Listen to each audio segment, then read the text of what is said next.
ஒரு பேரண்ட்டாக நமக்குள்ள ஹீல் ஆகாமல் உள்ளுக்குள்ளே இருக்கிற ஏதோ ஒரு காயம் தான் நாம குழந்தைகிட்ட இந்த மாதிரி பிஹேவ் பண்ணுறது ஹெல்ப் பண்ண ஒரு மூல காரணமாக ஆகிடுது. ஸோ இதிலிருந்து வெளியில் வரதுக்கான ஒரு பயிற்சி இன்றைக்கி நம்ம பார்ப்போம்.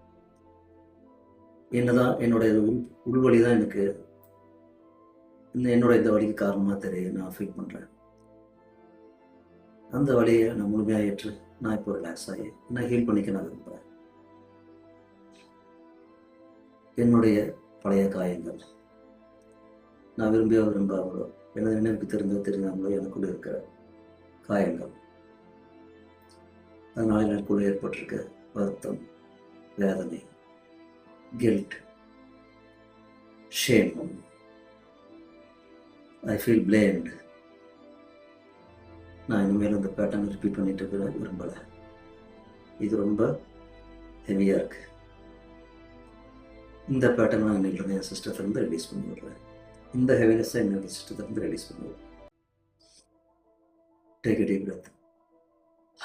அப்படியே ரிலீஸ் பண்ணி விட்டுட்டு புருவம் தட்டத ஆரம்பிச்சிக்கலாம். எனக்கு நல்லா புரியுது, நான் இதை திரும்ப திரும்ப கேரி பண்ணிட்டு இருக்க வேண்டிய அவசியம் இல்லை. நான் இனிமேல் மாற்றத்தை விரும்பி மாற்றத்தை நோக்கி நம்ம பண்ண ஆரம்பிக்கிறேன். என்ன முதல்ல நான் இதமா என்ன நான் முதல்ல முழுமையாக நான் நேசிக்க ஆரம்பிக்கிறேன்.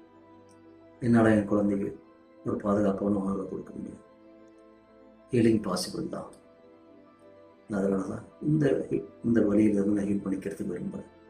ஒவ்வொரு நாளும் ஒரு ஸ்டெப், ஒவ்வொரு சின்ன ஸ்டெப்பாக என்னால் மாற முடியும். இந்த மாற்றத்தை நான் இப்போ ஃபீல் பண்ணுறேன்.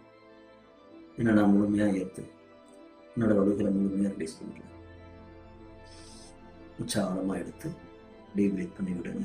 ஒவ்வொரு நாளும் சின்ன சின்ன மாற்றத்துக்கு நான் ஓப்பனாக இருக்கேன், அலோவ் பண்ணுறேன் அப்படின்ற உணர்வோட கண்களை திறந்து